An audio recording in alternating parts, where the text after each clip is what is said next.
Okay guys, I just had an idea. I want to read and watch A Good Girl's Guide to Murder. I just did a simple search and it says that the Netflix show is based on the first book only, so I'm about to read this first and then I'm going to watch the show. When it was hyped, I wasn't really into it, so I basically don't know anything about this book except that it's about a girl, and in her town there was a murder that hasn't been solved and she is determined to solve it for her school project. That's the only thing that I know about it, basically. So I'm just going to start reading A Good Girl's Guide to Murder by Holly Jackson. If you don't know, I actually have read some of Holly Jackson's books and I pretty much love them. And also for the reappearance of Fisher Price, I have 2 videos dedicated to it. So I'm actually excited to read this. Okay guys, while I'm unwrapping the plastic of this book, I'm going to do a little rant. Okay, so actually I have my midterm next week for the whole week for 4 days straight for all the subjects. Low-key, I am so behind schedule. I'm actually kind of freaking out. And today was supposed to be the day where I kind of lock in and try to catch up a little. But then I slept all the way through until almost the afternoon, which is bad. And I cannot open this to save my life, for goodness sake. So basically, I had like this to-do list for today. I had like around 8 long tasks that I was supposed to complete today, but I am still on my 3rd task and I haven't finished, and it would probably take me quite a while to finish, so I'm kind of stressed. But also, this is actually one of the tasks for today. I just need to complete half of this book and I can cross off one of the tasks. So yeah, me reading this equals to me getting work done, even though it's not about my midterm exam. At least I did something today. That's enough. I haven't read like an easy book, YA stuff, in a while, so honestly I think this could be a breath of fresh air for me, even though yeah, this is about murder mystery. But I'm just glad to actually read something that doesn't take me over 12 hours to read.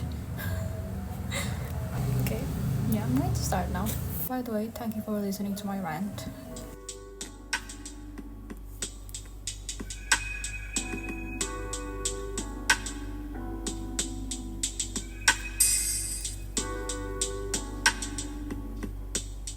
Okay, update time.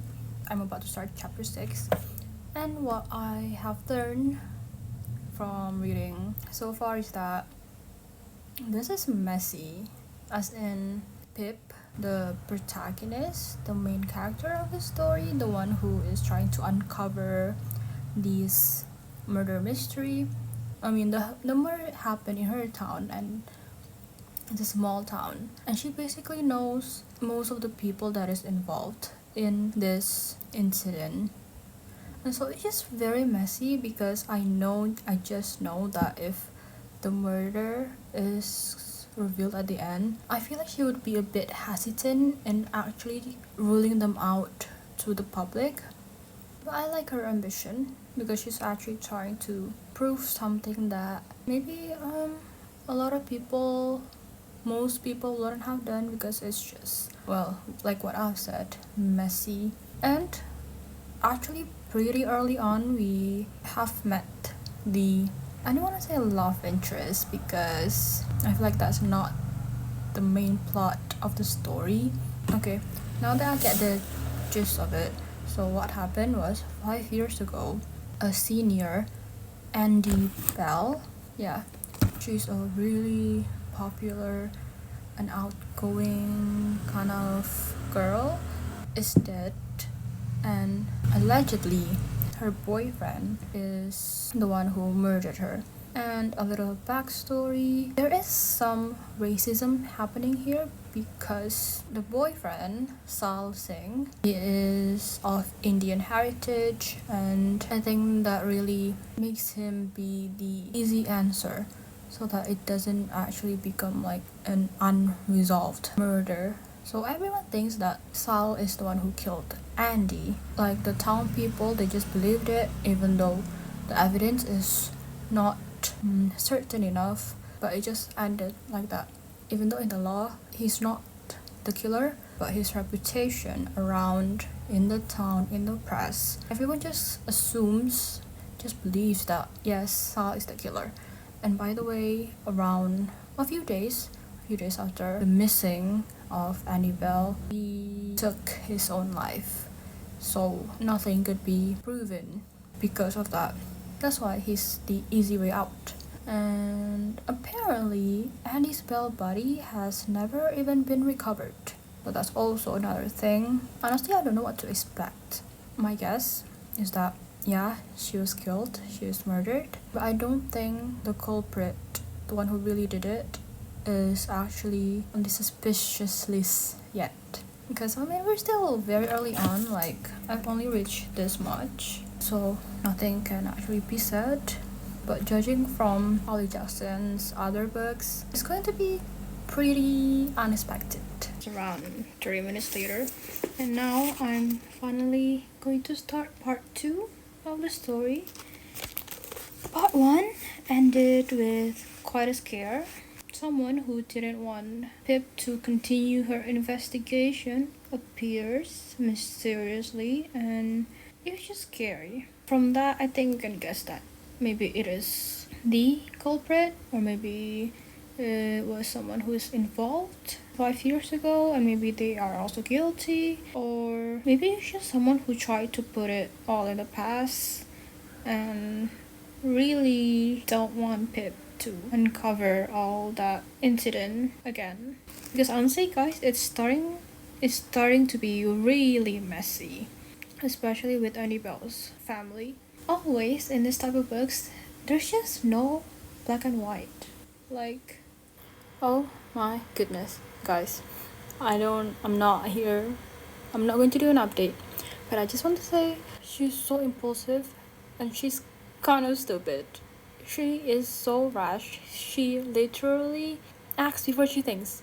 Which is good in some cases, but like, when you read it, I was like, girl, don't do it. Girl, don't do it. And she did it. Oh my gosh. She's stressing me out.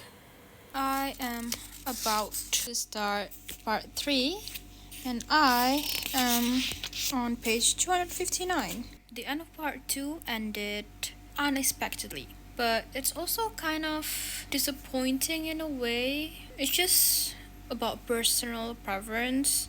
Oops. I just don't like that part of the story that much. I think it was kind of underwhelming, but again, it's personal preference. So, by the way, I really loved the father and daughter dynamics between Pip and her father. Honestly, it's so cute. Please don't make me regret saying that later, because for me, in every mystery thriller book, everyone is a suspect, no matter what. I am hoping for a big plot twist at the end, like someone who's just very unexpected. You know what? Maybe it's someone who is overshadowed until now, someone that is just never mentioned a lot. This is just my guess. I hope I don't sound stupid.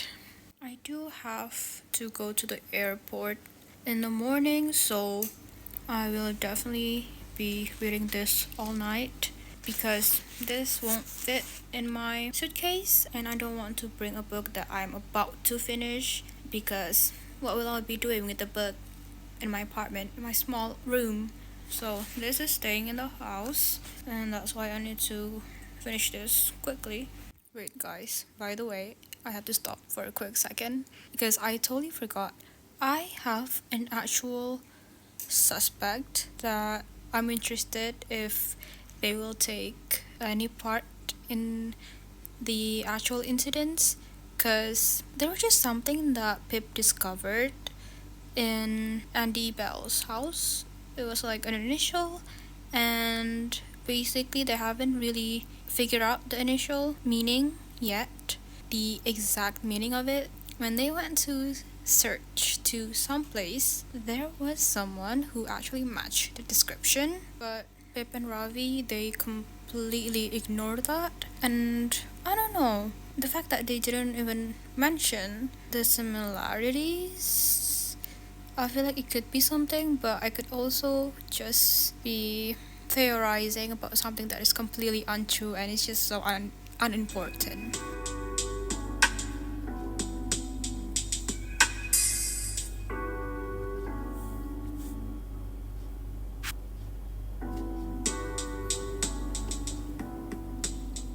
Guys, I'm done. Oh my gosh, that just happened. I think I will need a few moments to ponder about it. See you in the morning, because it's like 1 a.m. right now. Time for the final update. By the way, I'm dressing like this because I just got back from a family gathering and I look kind of tired, but I need to do this. The final update right now. I finished A Good Girl's Guide to Murder. I read it for 4 hours and 4 minutes, and I ended up rating it 3.5 star. The progression is actually kind of enjoyable. I think the ending, the revealing of the truth, is that impactful, so that's why I gave it a lower rating. Again, it's personal preference, but I think it's kind of underwhelming. The plot twist and the motive of the killer, I just thought it was going to be so juicy. It is, because you've seen me kind of gasping on a time lapse, but that was still on the progression and not like the truth reveal of the motive of how Andy Bell died. That's mostly why I didn't give it a higher rating. But I did kind of ended up looking a bit stupid, maybe really stupid, because most of my predictions were wrong.